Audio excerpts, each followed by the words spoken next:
اعوذ باللہ من الشیطان الرجیم بسم اللہ الرحمن الرحیم۔ ہمارے معاشرے میں مختلف قسم کے ایسے رواج ہیں کہ جن کا اسلام کے ساتھ کوئی تعلق نہیں ہے۔ اس کو ہم اپنی زبان میں زنانہ شریعت کہتے ہیں، خواتین کی شریعت کہ جن کا اسلام کے ساتھ کوئی تعلق نہیں ہے۔ خواتین نے نہ جانے یہ مسائل کہاں سے سیکھے اور پھر اپنے معاشرے میں اپلائی کرنے کی ان کو کوشش کرتی ہیں۔ ان میں سے ایک یہ ہے کہ مغرب کے وقت جھاڑو نہیں دینا چاہیے۔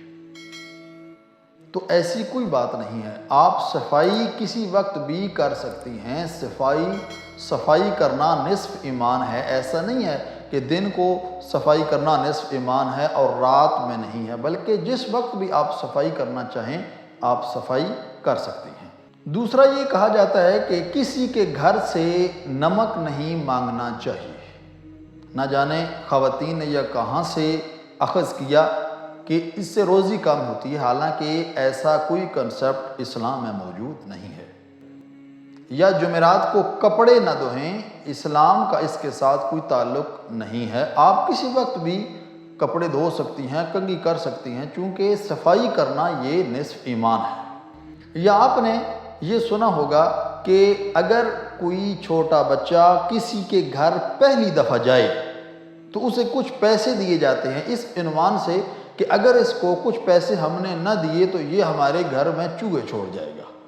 نہ جانے یہ کہاں سے باتیں نکالتی ہیں خواتین۔ ان باتوں کا اسلام کے ساتھ کوئی تعلق نہیں ہے، یہ ہمارا عام رواج ہے، اس کو اسلام کا حصہ نہیں بنانا چاہیے۔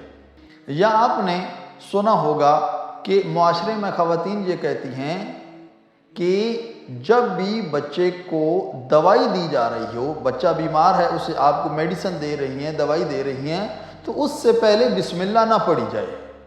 اللہ اکبر! نہ جانے کہاں سے یہ باتیں نکالتی ہیں خواتین۔ تو یاد رکھیں کوئی بھی کام ہو اس سے پہلے بسم اللہ پڑھنا یہ مستحب ہے۔ یہاں تک کہ اگر آپ مثلا اگر بیوی کے ساتھ آپ جمع کر رہے ہیں تو اس وقت بھی اعوذ باللہ من الشیطان الرجیم بسم اللہ الرحمن الرحیم پڑھنا یہ مستحب ہے۔ کوئی بھی کام ہے آپ اس سے پہلے بسم اللہ الرحمن الرحیم پڑھیں، لیکن دوائی دینے سے پہلے بسم اللہ الرحمن الرحیم نہ پڑھی جائے، کیونکہ دوائی اگر دیں گے بسم اللہ پڑھ کر تو اس دوائی کا اثر نہیں ہوگا۔ دوسری بات یہ کہ اثر نہیں ہوگا تو ایسی بات نہیں ہے۔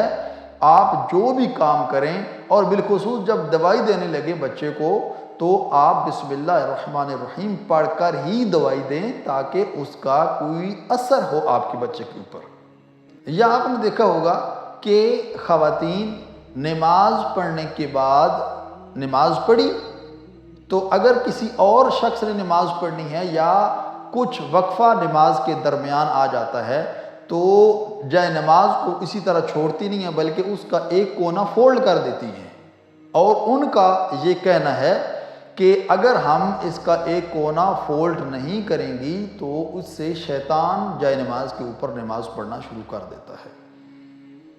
تو آپ دیکھیں کہ وہ شیطان جس نے ایک سجدہ نہیں کیا خداوند کریم کے کہنے پر، وہ کس طرح سے نماز پڑھے گا؟ ایک بات یہ۔ دوسرا یہ کہ اگر کوئی کام اچھا کرنا چاہتا ہے تو آپ اس کو روک کیوں رہی ہیں؟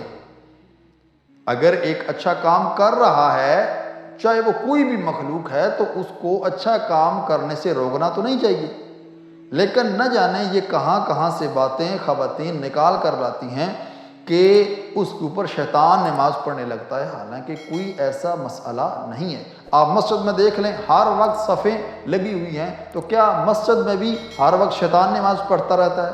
نہیں، ایسی کوئی بات نہیں ہے۔ دعا ہے خالق کائنات کی بارگاہ میں خداوند کریم ہم سب کو اسلام کے مطابق زندگی گزارنے کی توفیق عطا فرمائے۔ والسلام علیکم ورحمۃ اللہ وبرکاتہ۔